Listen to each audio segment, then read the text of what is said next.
Vamos a hablar del panorama nacional e internacional y el análisis social con Gretel Ledo, a quien le doy la bienvenida. Hola Gretel, ¿qué tal? Muy buenas tardes. Hola, ¿cómo estás, Patricia? Muy buenas tardes. Gretel, el tema de hoy. La sociedad evidentemente se ha convulsionado en este último siglo. Se están cumpliendo los vaticinios de Gilbert Keith Chesterton, aquel famoso escritor inglés que decía: algún día tendremos que armarnos para defender que el pasto es verde en primavera. Y el mundo ha cambiado sustancialmente.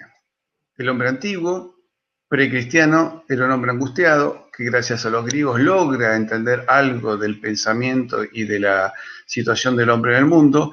Luego, gracias al cristianismo, entiende su lugar en el mundo.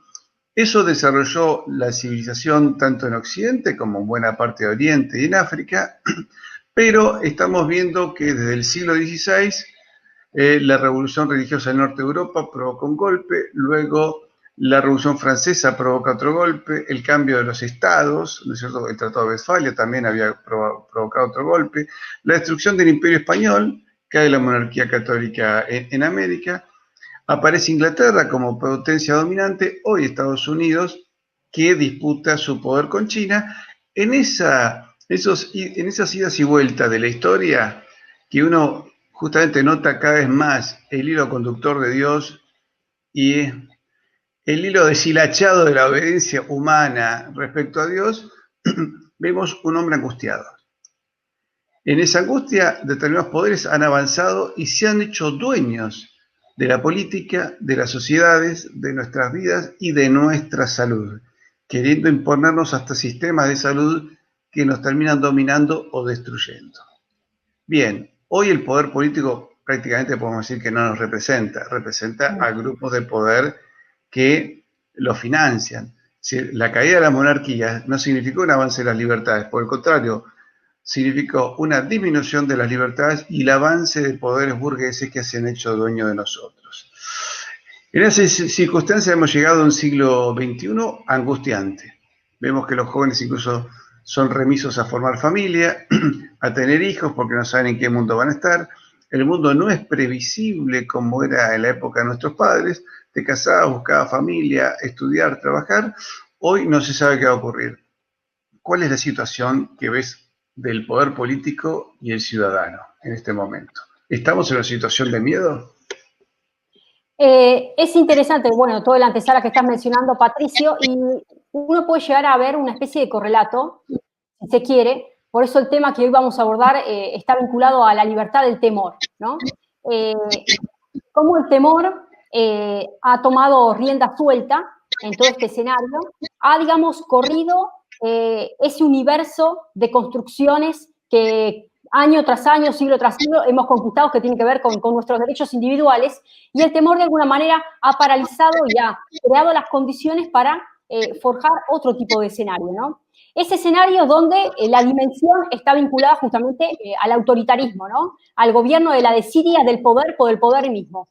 Y quiero un poco arrancar con palabras del presidente del Foro Económico Mundial, Klaus Schwab. Fíjense que Klaus Schwab, bueno, es alemán, tiene más de 80 años, economista, conocido justamente por ser el fundador del Foro Económico Mundial. Este foro, digamos, el objetivo justamente es lograr, un tipo de, digamos, de economía con más igualdad de oportunidades para todos los países, ¿no? Con una serie de objetivos que hoy por hoy están plasmados puntualmente en lo que es la agenda y la implementación de la Agenda 2030. Pero quiero leerles textualmente lo que él está mencionando. Y él habla sobre la oportunidad inédita para trabajar juntos, unidos y forjar este gran reseteo entre países, ciudadanos y empresas. Cambiar mentalidades, cambiar modelos de negocios, cambiar modelos de gobierno, teniendo en cuenta que la pandemia de alguna manera potencializó, digamos, un escenario de caos y desorden donde es necesario plasmar de aquí en adelante, y esto ya se empezó a trabajar en el año 2019, y va a cobrar un escenario sustancial para el año 2021, que está planeado este gran reinicio de la economía, este gran reseteo, donde pivotea todo sobre la noción de cuarta revolución industrial. Y para eso hay que crear las condiciones de un nuevo pacto social. El centro va a decir, es la dignidad del hombre, pero bajo esa bandera que se está levantando, que es la dignidad del hombre, hay un sinnúmero de agendas y de principios que están colisionando con la noción misma de libertad y, por supuesto, sí, abrazando como telón de fondo este gran temor. Entonces, ¿cómo la pandemia, de alguna manera, terminó siendo el puntapié, digamos, final y el empujón último que logró esta dimensionalidad de agenda que ya se venía trabajando desde el año 2019. Entonces, justamente va a decir Klaus Schwab que esta es la oportunidad, que es una oportunidad de oro, que hay que trabajar de manera totalmente unido y construir un mundo más resiliente, con aspectos sociales, económicos, ambientales, y siempre hace hincapié en esta asociación público-privada, ¿no? Que nos lleva justamente a una biodiversidad. Y estuvo presente, ahora se realizó hace muy poco se celebró el Día Mundial del Ambiente, ¿no? En realidad me gusta decir del ambiente, no hay que decir del medio ambiente, pero bueno, todavía se sigue diciendo el medio ambiente. El Día Mundial del Ambiente se llevó a cabo el 5 de junio y tuvo como país de sede sustancial Colombia. Y ahí mismo es donde se llevó al objetivo máximo de la el objetivo es biodiversidades, ¿no? Entonces, bajo este gran parámetro de la protección ambiental, cada una de las industrias y las nuevas sectores productivos tienen que desarrollarse con el respeto a principios del ambiente. Vale decir que si una actividad no termina siendo verde, el consumo tiene que ser verde, la producción tiene que ser verde, y hay una serie de objetivos que de alguna manera van a tirar por la borda los mecanismos tradicionales en los cuales hoy por hoy se está moviendo la economía real. Ahí sí estamos hablando de la fundición absoluta, digamos, el retroceso total de la generación de riqueza convencional. Entonces, se abraza este gran parámetro que tiene que ver con el desarrollo sostenible, con los objetivos, los ODS, digamos, de la Agenda de Naciones Unidas, y este gran eslogan del ambientalismo cruzado con el desarrollo productivo, donde se coloca el ambiente en un estándar superior, totalmente supremo, para ser abrazado por cada uno de los Estados-nación, y todo lo que es generación de riqueza y producción por debajo. Entonces ahí sí vemos que va a haber una colisión, de manera tal que ellos ya reconocen la cantidad de empleos que van a quedar totalmente marginados, la cantidad de, digamos, de economías con matrices específicas de generación de riqueza que van a tener que reconvertirse, reformularse. Y esta persona, es de Schwab, fíjense que en el año ya 2004 fundó el Foro de Jóvenes Líderes Globales, reuniendo a más de 1000 personas menores de 30 años. Ahí sí la metemos a Greta Thunberg y todo ese universo, ese mundillo del ambientalismo, donde fue identificando jóvenes que estaban abrazando estas ideas globalistas y lo fue financiando por un promedio mínimo de 8 años. Entonces, fíjense cómo esto lo vienen haciendo ya con tiempo, detectando las personas indicadas para poder ser los portavoces de esta agenda. Dentro de esa agenda y de palmadas al hombro, por supuesto, se encuentra el presidente de Colombia, Iván Duque Márquez, considerando justamente que Colombia hoy es considerada, digamos, una especie de sede por excelencia de la cuarta revolución industrial. ¿Y por qué?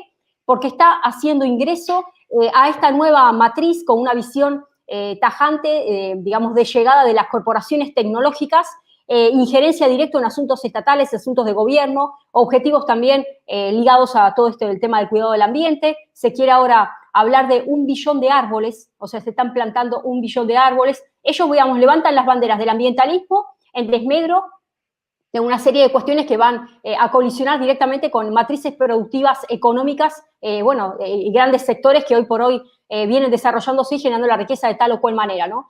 Eso por un lado. Y por otro lado, va a decir el presidente justamente de este Foro Económico Mundial, va a decir que el 70% de los 169 subobjetivos de los ODS se pueden aprovechar con la tecnología de la cuarta revolución industrial. Vale decir que como país, para poder llegar a instrumentalizar esa agenda, es necesario acaparar las herramientas de esta cuarta revolución industrial. Y se va a estar llevando a cabo una cumbre que se llama la Cumbre del Reinicio Laboral, fíjense ya cómo la denominaron, la Cumbre del Reinicio Laboral, porque acá hay un reseteo ambiental, social, económico y laboral. Arrancamos diciendo la cantidad de empleos que van a quedar al margen. Esta cumbre emitió un informe que se llama el informe sobre el futuro de los empleos del Foro Económico Mundial, y ya pronosticó que para llegar al 2025 el 50% de los empleados va a tener que capacitarse con la adopción de tecnologías. vale decir esta interrupción abrupta que va a ejercer la tecnología atravesando todas las esferas laborales, va a compelir, si se quiere, a la mano de obra convencional, digamos, al trabajo mecanizado y al trabajo tal cual hoy lo concebimos, que van a tener que reformularse en un 50% para llegar a ser parte de esta agenda productiva y de desarrollo tecnológica al 2025. ¿Cuáles son las habilidades que van a buscar los empleadores? Pensamiento crítico, resolución de problemas digamos, con velocidad, aptitudes para la autogestión, recuperación, tolerancia al estrés y flexibilidad. O sea, esos son, fíjense cómo las nuevas tecnologías van a permear y van a pedir una reconfiguración de la mente humana, tal es así que te tienen que comenzar a asemejar a una especie de hombre-máquina, ¿no? Y la eficiencia... Ahora, hace más de 20 o 30 años que ya se plantean estas cosas. Algunas no están mal, cuando hablan de flexibilidad, creatividad, hasta ahí yo veo bien. Pero antes se insistía más en tema de la creatividad, ¿no es cierto? Hoy me da la impresión de que esa creatividad está muy sometida a determinados poderes. O sea, sin Totalmente. sentido crítico. Yo no sé cuánto sentido crítico están pidiendo a nosotros. Me parece que un sentido crítico dentro de un marco de pensamiento ya predigerido por otros, ¿no? Exactamente, o sea, el sentido crítico que están levantando como voz para esta nueva reconfiguración laboral es totalmente ficticio, o bien, como decís, Patricio, es un relato enmarcado, ¿no? Hay una serie, digamos, de especificaciones sobre las cuales tiene que pivotear esa libertad de pensamiento tuyo, la generación o la expectativa que esperan de vos como trabajador, como hombre-máquina, para poder impulsar netamente y claramente estos ODS, estos Objetivos de Desarrollo Sostenible. No es concebible el desarrollo de una nación-estado, de un individuo, no es concebible abrazar la noción de felicidad por afuera de esta cosmovisión globalista que literalmente está hablando de un reseteo. Incluso ya volvemos a decir lo mismo, reseteo de mentalidad. Entonces, toda aquella persona que no termina siendo respetuosa de los marcos ambientales, respetuosas de estándares que en realidad terminan siendo, esto lo vemos en materia comercial internacional, se llaman medidas pararancelarias, totalmente disfrazadas. Vale decir, son una serie de impedimentos que colocan una requisitoria totalmente difícil de ser asequible, de ser instrumentalizada por los países, y a la hora de querer establecer un comercio birregional, le hace caso Unión Europea-Mercosur, que es lo que está haciendo Francia con la cantidad de medidas pararancelarias en materia ambiental, hacen que se frenen grandes acuerdos comerciales. Y eso es lo que hoy está haciendo el Foro Económico Mundial. Con este gran reseteo está dejando al margen un sinnúmero de nichos productivos, un sinnúmero de especificidades y capacidades humanas que venían gestándose de una manera, convencional, que por supuesto siempre va a haber un cierto impacto ambiental, pero cuando el estándar ambiental se coloca por encima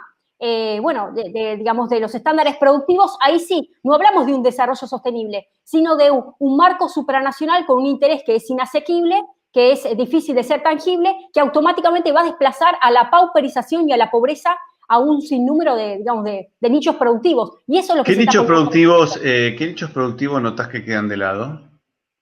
Bueno, todo lo que es, lo mecanizado, por ejemplo, trabajo mecanizado, todo lo que es ligado al agro, hoy fíjense cómo se ha mecanizado todo lo que es el campo y de alguna manera ha quedado un sinnúmero de trabajadores, han quedado por afuera de todo ese sector. Fíjense todo ¿Y lo qué que... pretenden ahí? Sí, perdón, Bueno, termina. no, ahí lo que están pretendiendo es, a medida que vos mecanizás más el sector, incluso generar un mayor rendimiento, donde está ligado todo lo que es el alimento transgénico, ¿no? Porque también se busca justamente una asociación directa hacia estándares de que a vos te están vendiendo que ese alimento va a evitar ciertas plagas o cierto, digamos, nivel de rendimiento, y se va a permitir todo lo que es la alimentación transgénica, que es todo el negociado que existe acá en el campo argentino. Ahí literalmente se está colocando en perjuicio la salud, porque ya no estamos hablando, lo orgánico ya no es un negocio, hay un negocio de lo que es lo transgénico, la mecanización del campo, y esta industrialización creciente ha dejado al margen a un sinónimo, digamos, de trabajos totalmente artesanales y mecánicos que se venían desarrollando, ¿no? Y después, cuando hablamos también del cambio de la matriz de generación eléctrica, hay un pasaje hacia el incentivo hacia lo que son las energías renovables, las energías limpias, que dentro de limpia se lee obviamente la energía nuclear, porque está catalogada como una energía limpia, al margen de que tengamos que analizar impactos o no ambientales, pero después están las energías renovables y de alguna manera el objetivo es dejar al margen todo lo que es las energías tradicionales a partir de los fósiles, ¿no? El uso del carbono. Fíjense que China hoy es el país que más contamina, es el país que lidera el ranking de emisiones de dióxido de carbono, y ya lanzó Xi Jinping en estos días una promesa que de aquí al 2060 se compromete a una neutralidad en emisiones de dióxido de carbono. Todos sabemos perfectamente que la neutralidad es una utopía, pero pretende alcanzar el pico de emisiones de aquí al 2030, vale decir, sabe que va a seguir contaminando y al 60 se compromete a dejar de realizar este tipo de emisiones. Cuando hablamos de esta transformación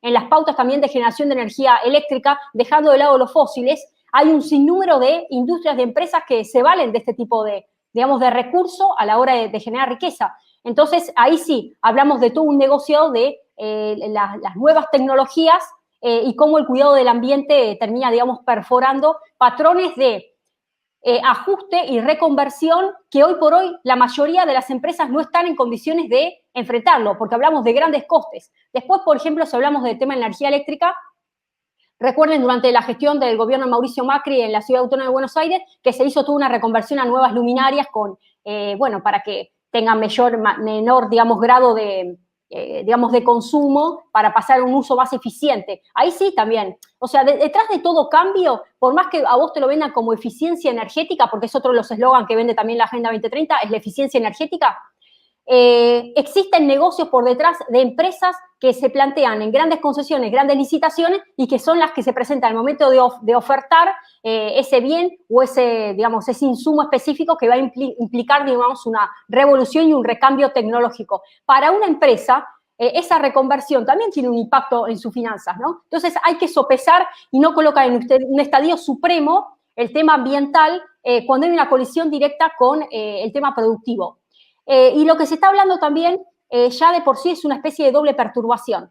Perturbación por los impactos económicos de la pandemia y la creciente automatización que va a transformar estos empleos. Esa doble perturbación, de alguna manera, va a decir el Foro Económico Mundial, hay que empezar a trabajarla con tiempo y es necesario justamente esta reconversión y esta exigencia que se va a hacer sobre los futuros empleos esperables que tengan, digamos, un conocimiento o un acervo en materia tecnológica, ¿no? Que es lo que se está esperando. Gretel, me quedé pensando, bueno, digamos, el plan para un gobierno mundial era esto, crear una crisis o una guerra, o inventar una plaga, o inventar hasta una invasión extraterrestre, que también se había pensado para inventar y asustar a la gente. Hoy la gente está en buena parte asustada. Hay un sector de gente, tal vez sea la cuarta parte, la tercera parte, que se da cuenta de lo que es esto. Hay algunos legisladores, estaba viendo que en el Congreso de la Nación se han recibido unos científicos que están explicando en el Senado el riesgo de la vacuna, pero creo que se ha aprobado, me parece. No estoy muy al tanto en ese detalle, pero creo que estamos ya en una situación donde nos quieren obligar a una situación sanitaria peligrosa. Todo esto lo sabíamos. La cuestión es, ¿hay alguna posibilidad de reaccionar ante todo esto?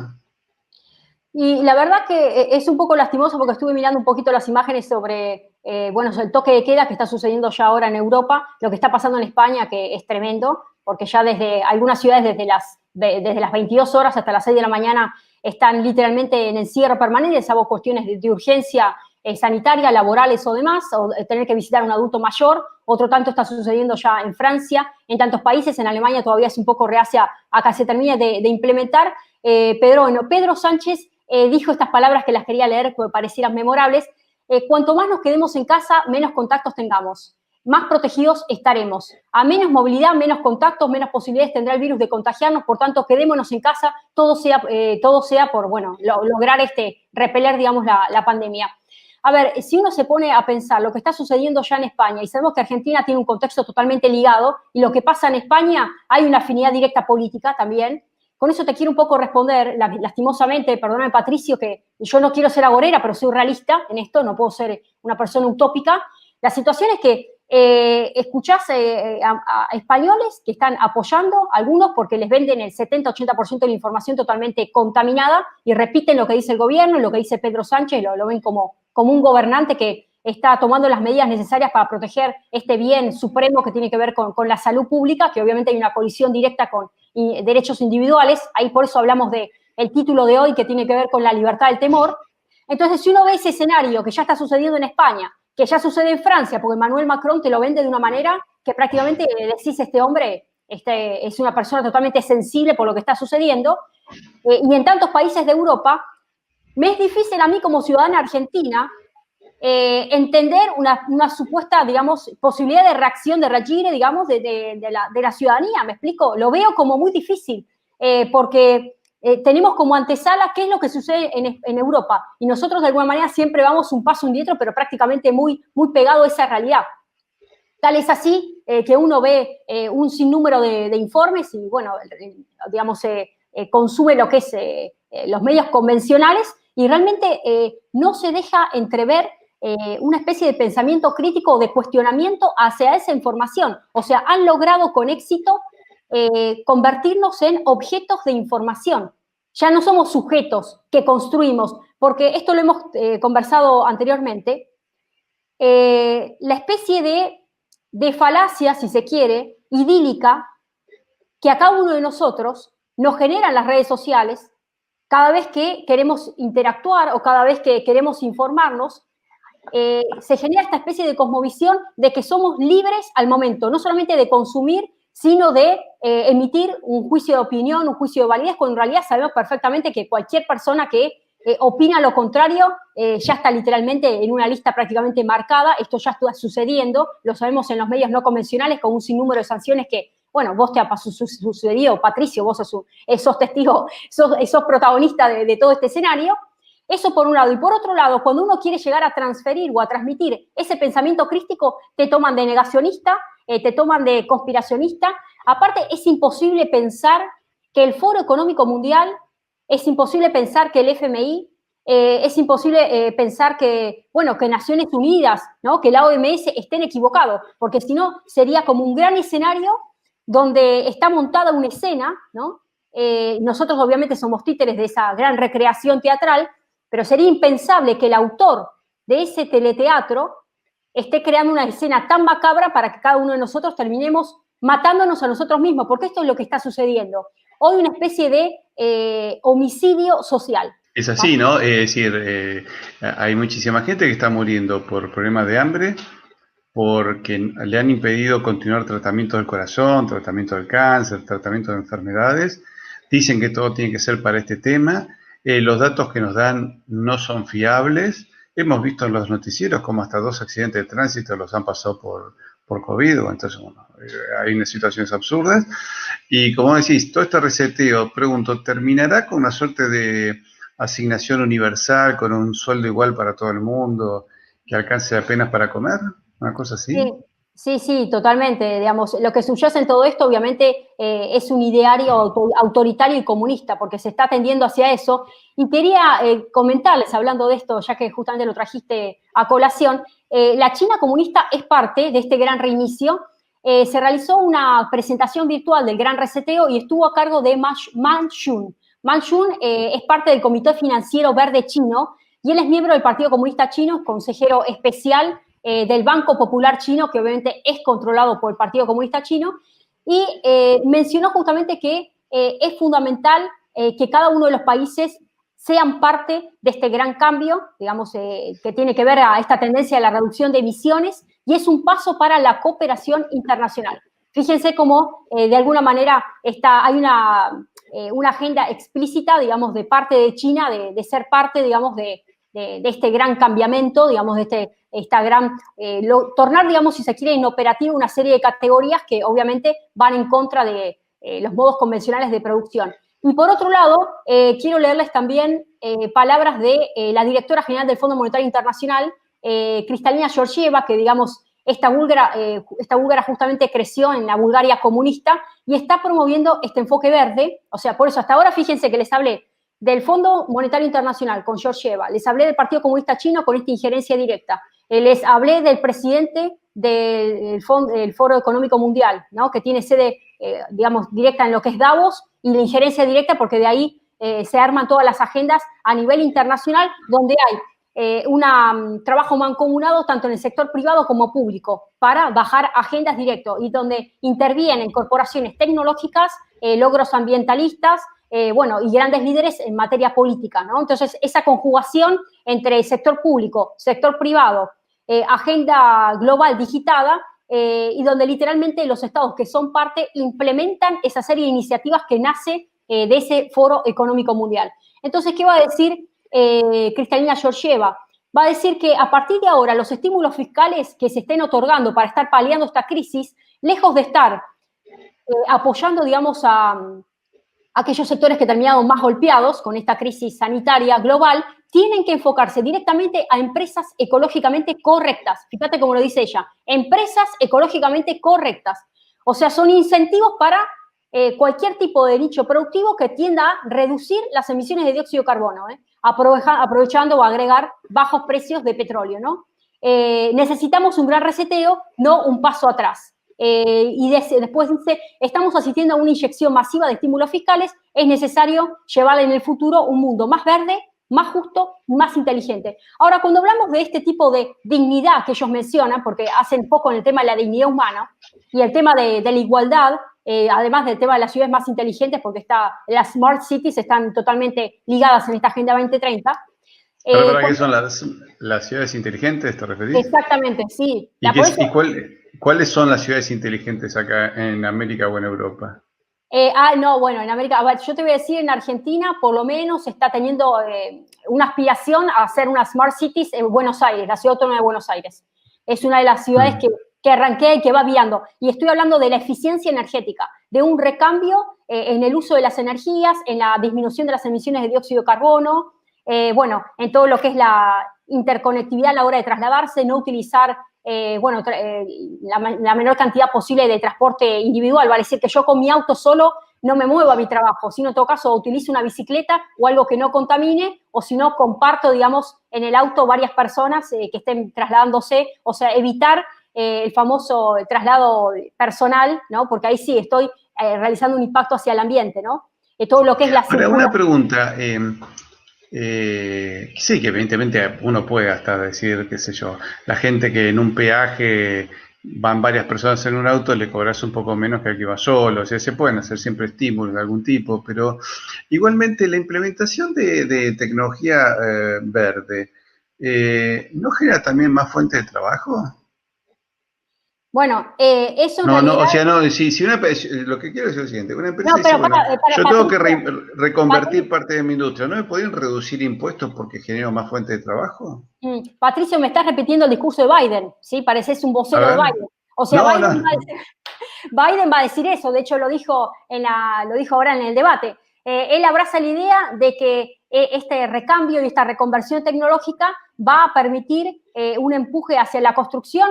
A ver, lo dijo Trump, fue bastante claro. Dijo, si ahora tornamos en exigible, digamos, en algo 100% para ser instrumentalizado, de parte de todo lo que es edificios públicos y un sinnúmero, digamos, de empresas y de rubros que tienen que reconvertirse a estos cambios para que sean más friendly, ¿no?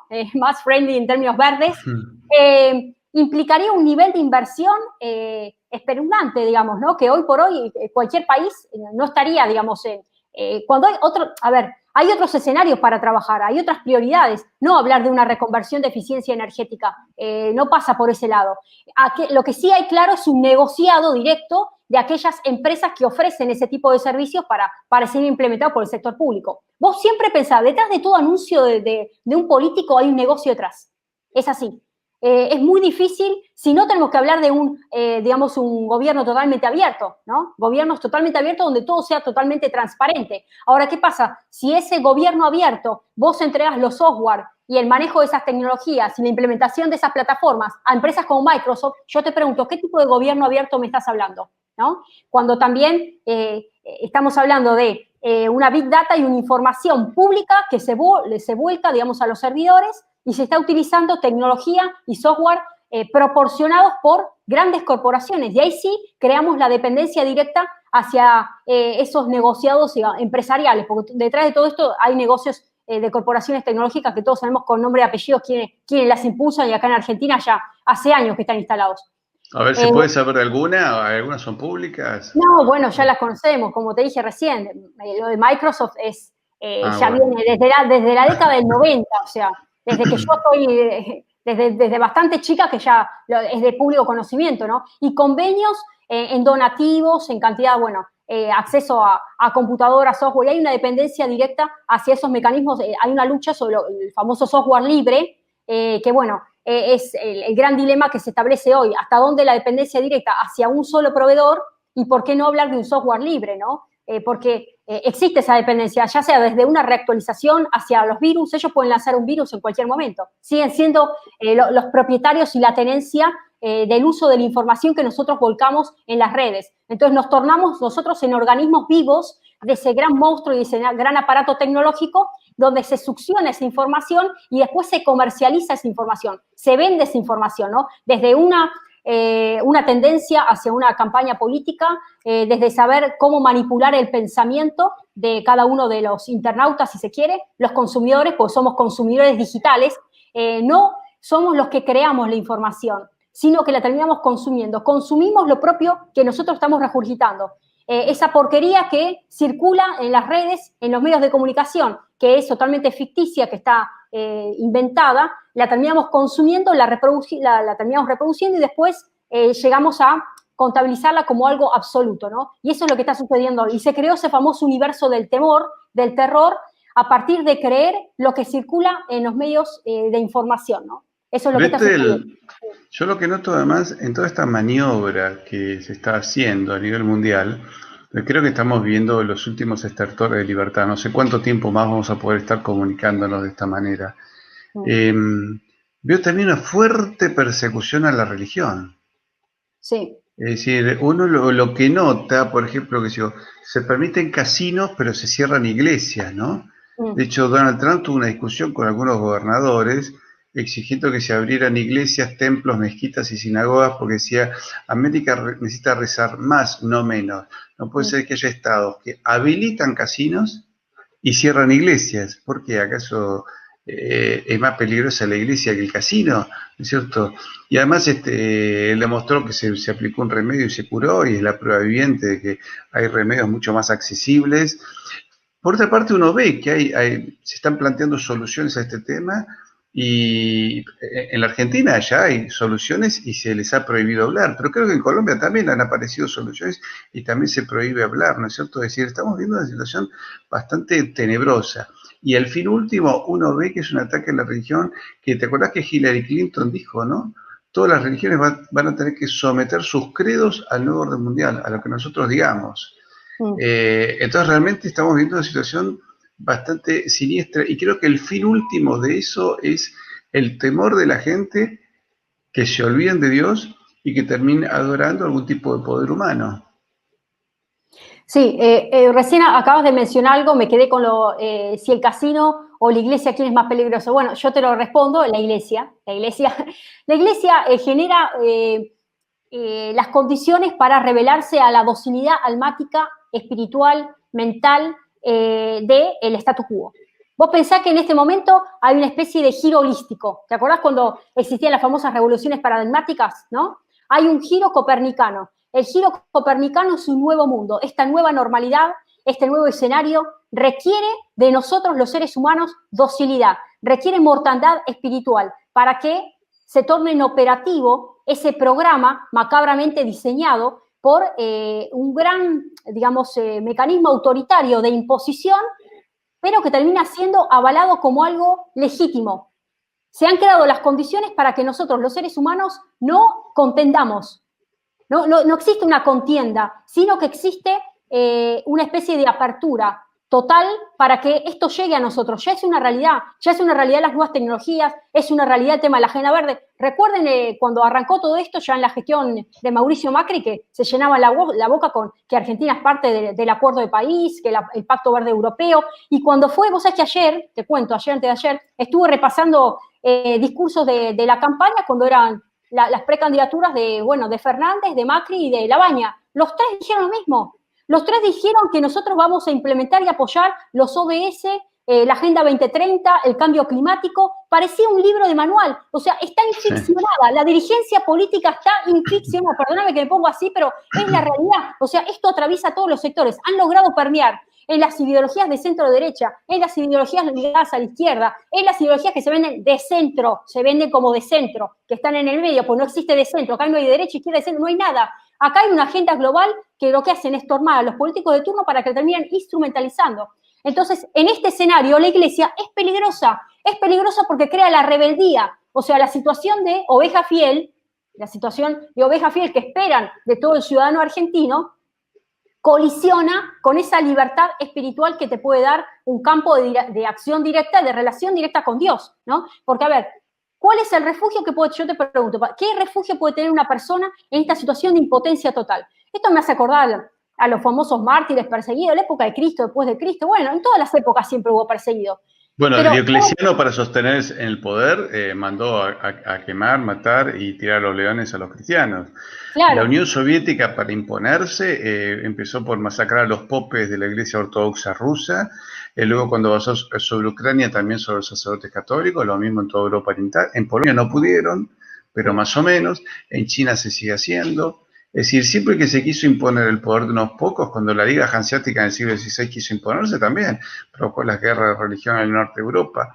Eso realmente es aterrorizante, que ni siquiera te den la libertad. Y el tema es que incluso hay feligreses que son cómplices, ¿no? Sí. Yo alguna vez he contado que un sacerdote dijo, me pidieron una misa, celebré una misa y la misma gente que me lo pidió luego recapacitó y me denunció. Digo, entonces, ¿para qué me lo pidieron? No, porque después pensé que...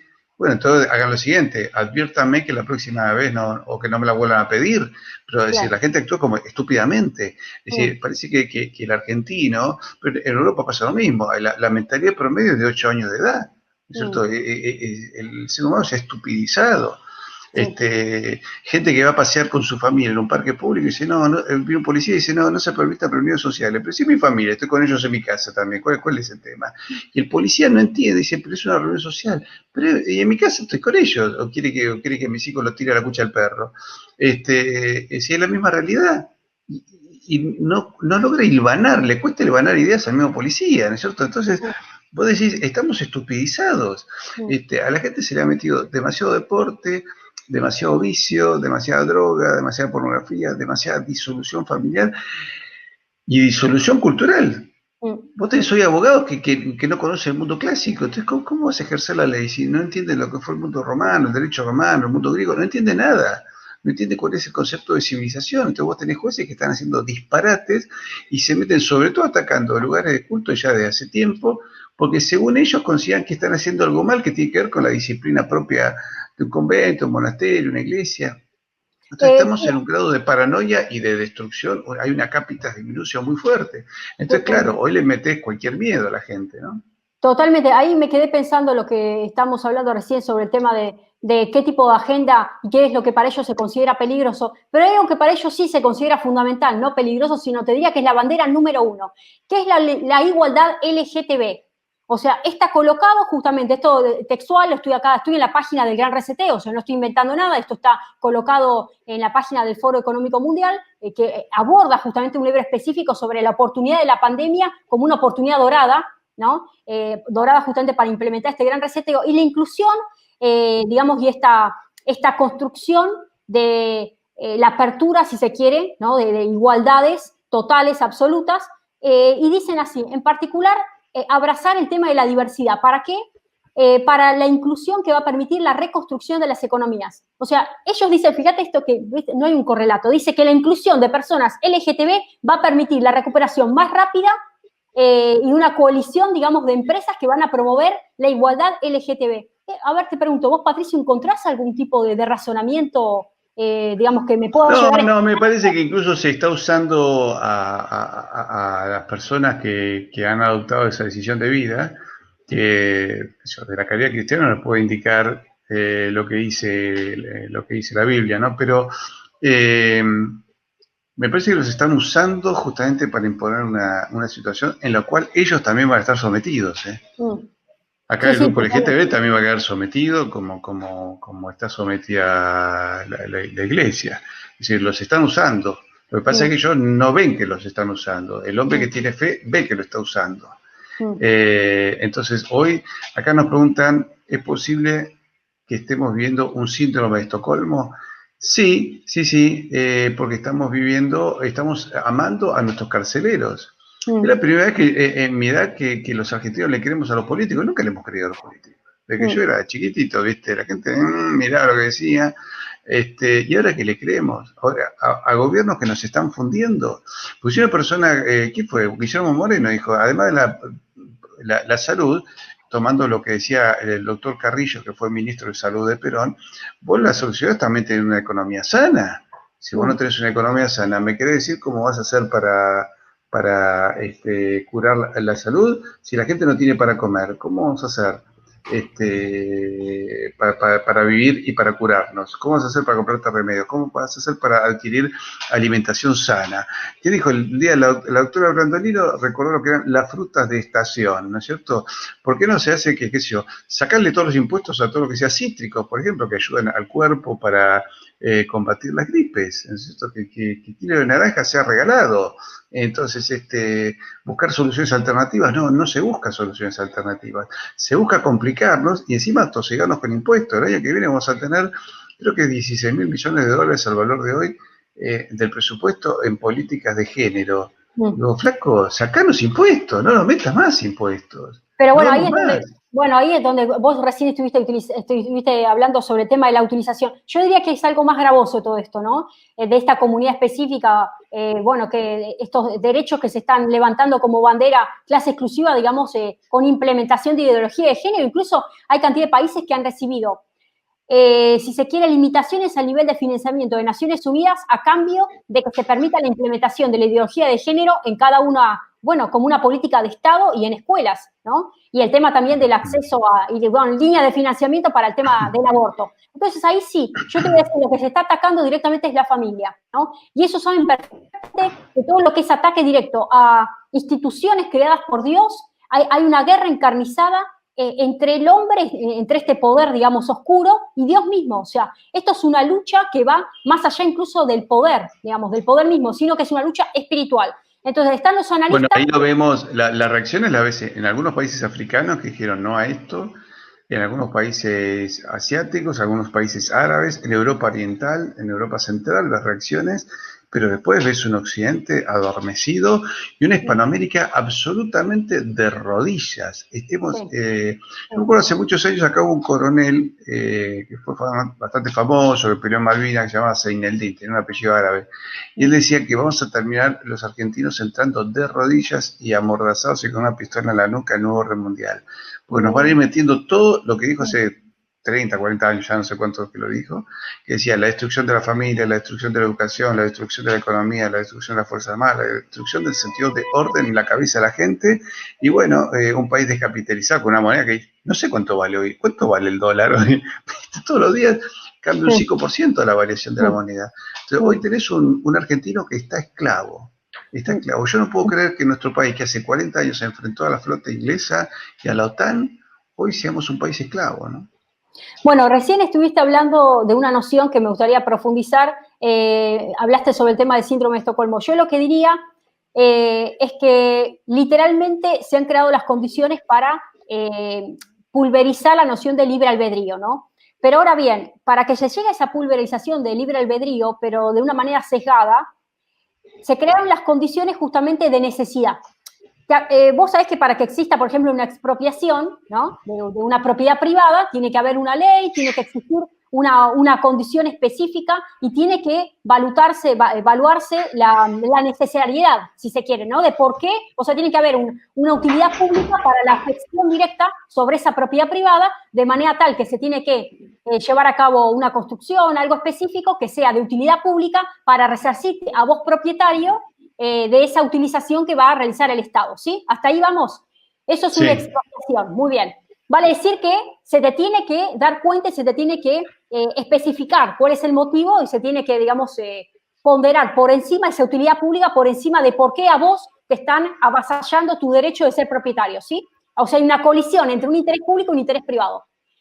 Y ahí se habla de la mano, justamente, de la mano de del ejercicio, digamos, del poder que utiliza, en este caso, el Estado. Acá pasa lo mismo.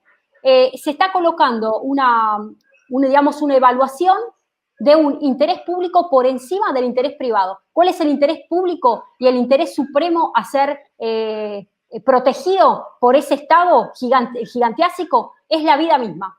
Entonces, esta pandemia, que fue totalmente elaborada de manera sigilosa ya desde el año pasado, terminó de catapultar un escenario que ya el Foro Económico Mundial, a partir del gran reseteo y del gran reinicio, encontraron las condiciones para que se terminen de operativizar, ¿sí? Entonces, algo que se venía ya planificando con el tema del Pacto Verde Europeo, con el tema de las corporaciones tecnológicas, con la ideología de género, con esta situación digamos, de cómo estar administrando, si se quiere, los nacimientos, porque acá también hay una administración cuidadosa del tema de los nacimientos y demás, el tema de las vacunas, el negocio de las farmacéuticas. Bueno, es una agenda transversal que ataca todos los frentes. Los ODS cumplen todos los objetivos de una política de Estado convencional.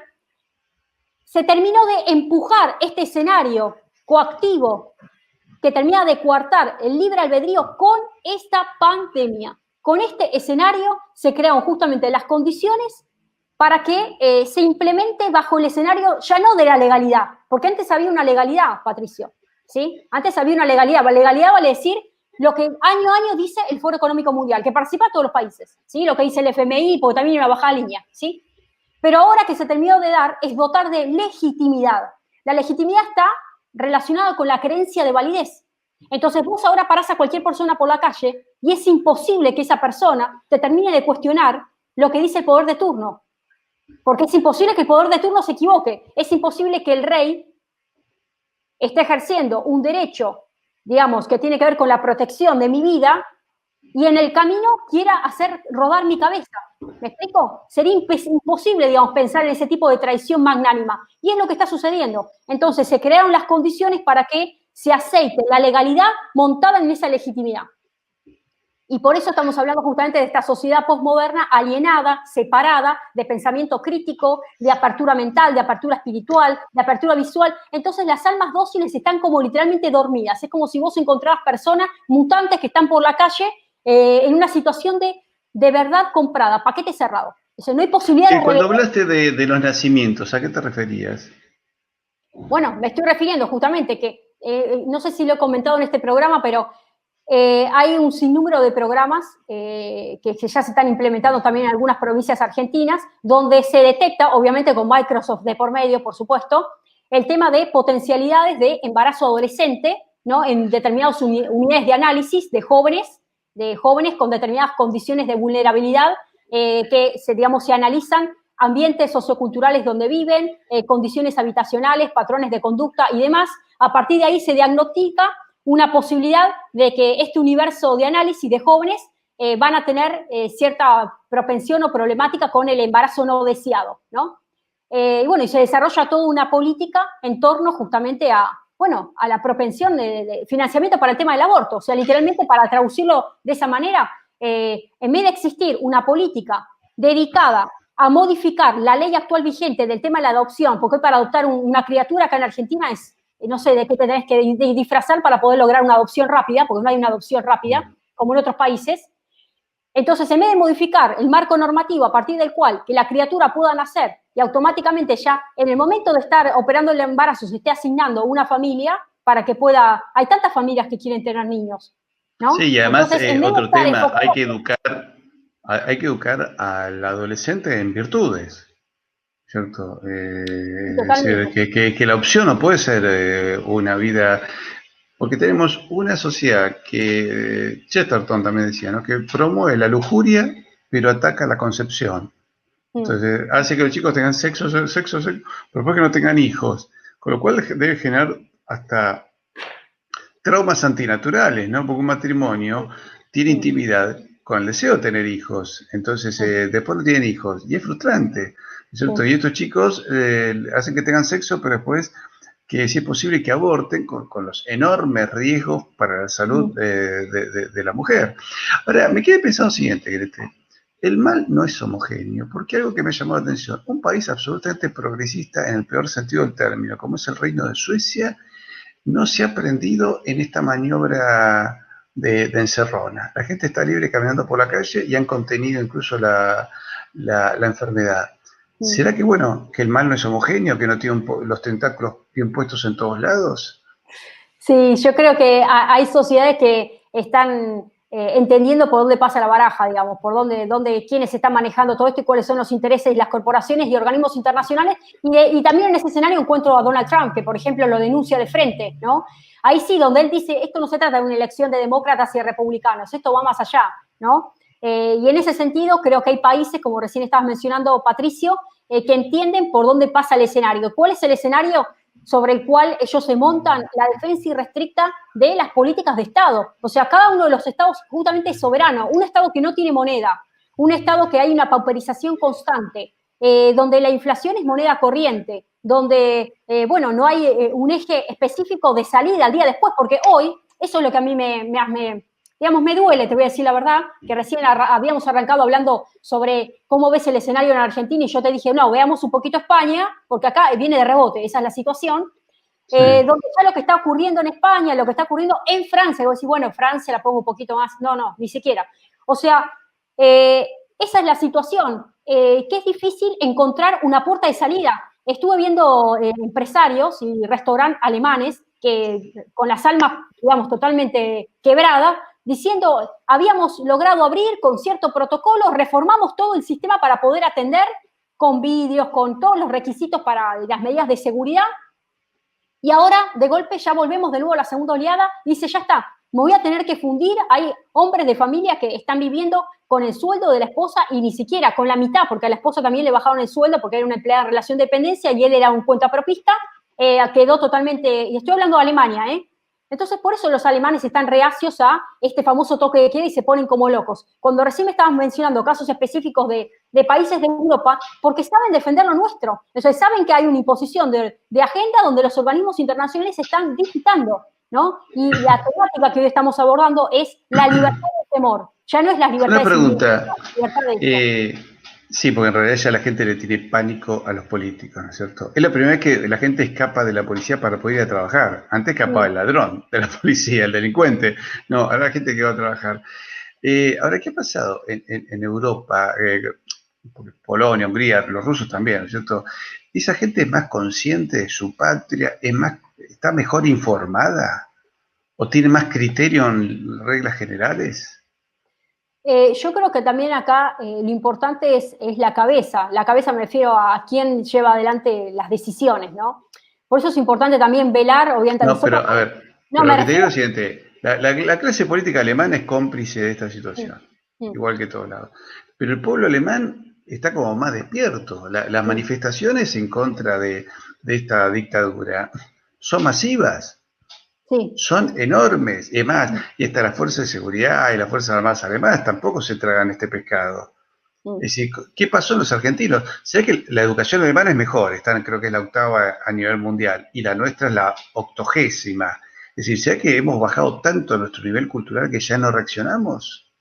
Bueno, ahí podemos hablar de la sociedad alemana, pero hay otros países, como te estaba diciendo, Hungría, Hungría, Polonia, Rusia, donde también la dirigencia está cobrando un lugar esencial, donde decir, bueno, hasta acá llega la injerencia digamos, de agendas globalistas y hasta acá esto, digamos, es parte de mi territorio, mi soberanía y defiendo los intereses nacionales. Entonces, hay excepciones, hay casos donde vemos buena dirigencia política y hay casos donde la dirigencia sigue ciega, digamos, como el caso de Alemania, y pese a ello la ciudadanía está colocando en tela de juicio las medidas, por eso se están frenando la implementación de medidas en Alemania, por esto que estamos diciendo.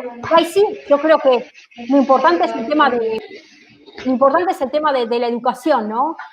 Una sociedad educada creo que es la base del progreso de todo país, ¿no? De toda nación. Es fundamental el tema de la educación. Y en Alemania, por supuesto, la situación es. Lo que sí, digamos, yo en mi caso en particular no me lo esperaba de Francia.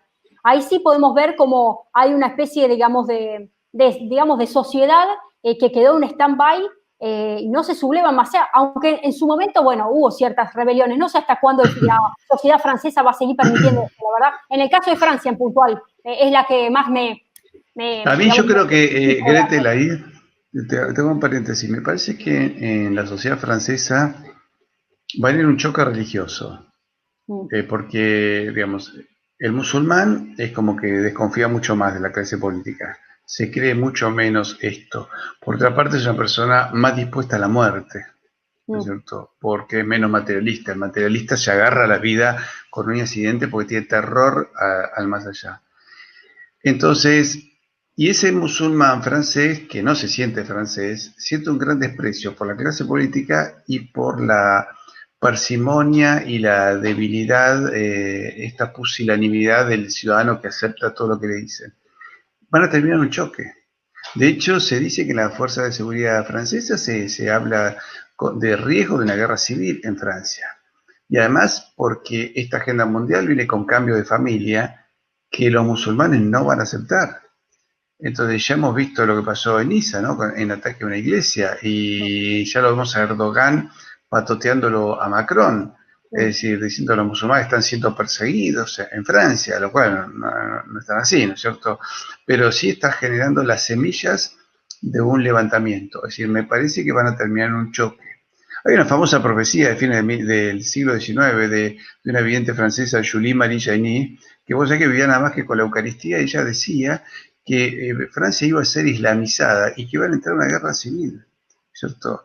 Y que iban a morir una cantidad importantísima de franceses. Entonces, realmente creo que estamos en una situación complicada, ¿cierto? Vemos que los ejércitos se plantean guerras urbanas, no guerras territoriales.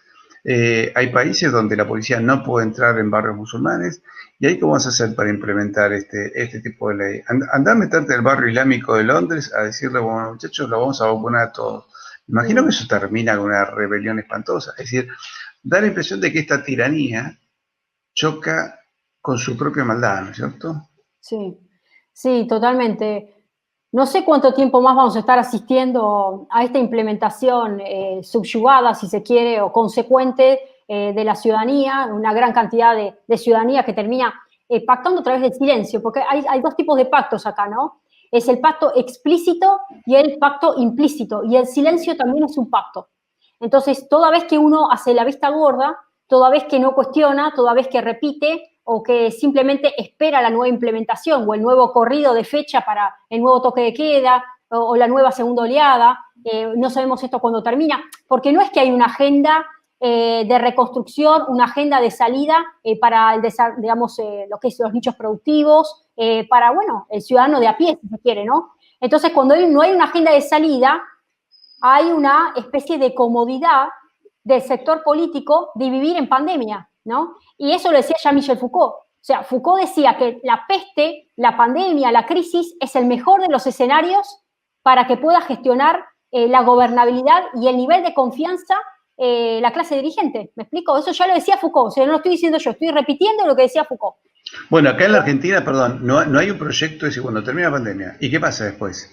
No hay un proyecto de decir, bueno, Argentina se va a lanzar, no sé, a la conquista de los mercados alimenticios, vamos a hacer un desarrollo de la energía en nuestro país, vamos a hacer esto o aquello, vamos a tomar la minería para agregarle valor y vamos a vender productos terminados. Nada, nada. La educación en las escuelas no está implicando nada de esto.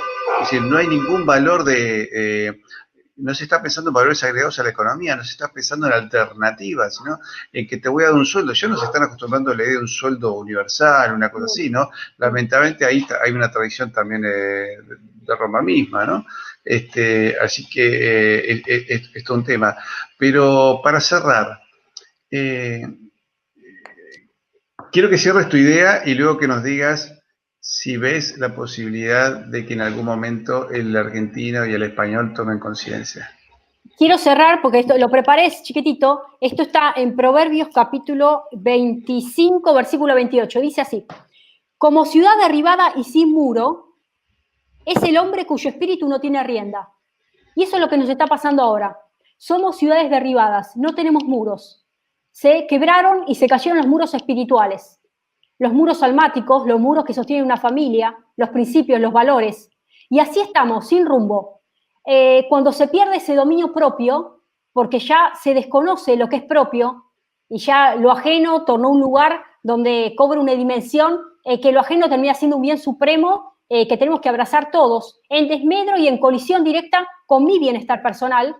automáticamente hay un ataque de la familia, de los principios, de los valores, y ahí sí, hablamos de seres humanos sin muros de contención. No hay un muro de contención en el Estado, no hay un muro de contención digamos, a nivel territorial, a nivel social, porque hoy la sociedad ya rompió los parámetros de convivencia, es una sociedad asocial, hay una tendencia hacia la digitalización de manera acuciante bajo el paraguas de es más seguro. Recién arrancamos leyendo a Pedro Sánchez, el memorable Pedro Sánchez, de por qué es más seguro, ¿sí?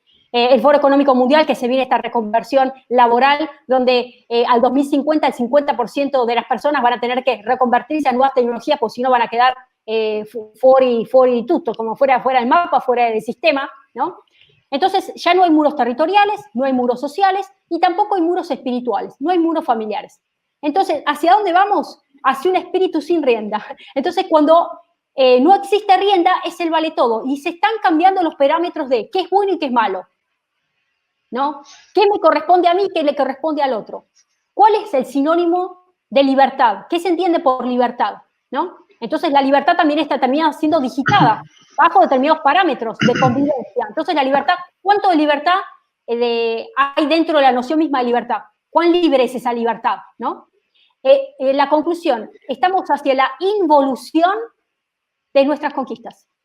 Volvimos a la involución de nuestras conquistas. Yo creo que no hay un punto de regreso, Patricio. No hay un punto de regreso. Yo creo que somos la última generación. La última generación que entendimos lo que es el contacto de lo social, el contacto de la vida familiar, de los principios, de los valores. Ahora, notita de color y esperanza. Aferrémonos a lo que tengamos y empecemos a regenerar y a conquistar eso, y no esperemos que nadie nos arranque eso, porque si no, el último bastión que nos queda va a ser entregado de manera brutal. Sí, fortalecer la familia y, digamos, cerrar las iglesias, cerramos una iglesia en cada corazón, en cada casa, ¿no? Benedicto XVI le dijo a un ministro español, el diablo quiere destruir España. Y da la impresión de que quiere destruir Argentina también, ¿cierto? Porque vemos que somos los países más fuertes, que somos más atacados.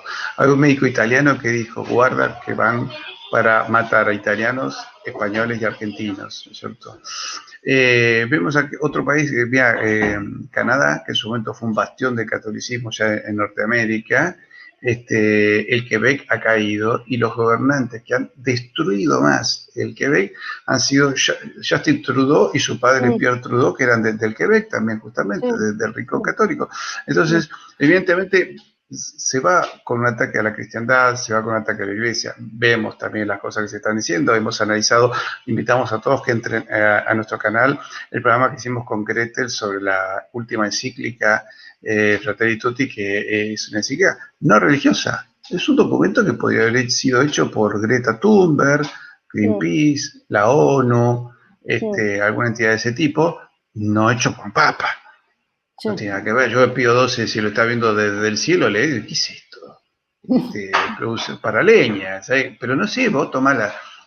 Es más, Pedro Sánchez le recomendó a Bascal, lea usted la encíclica Fratelli Tutti, digo, lo único que falta, usted que impulsa el aborto y la eugenesia, se venga a disfrazar de monaguillo.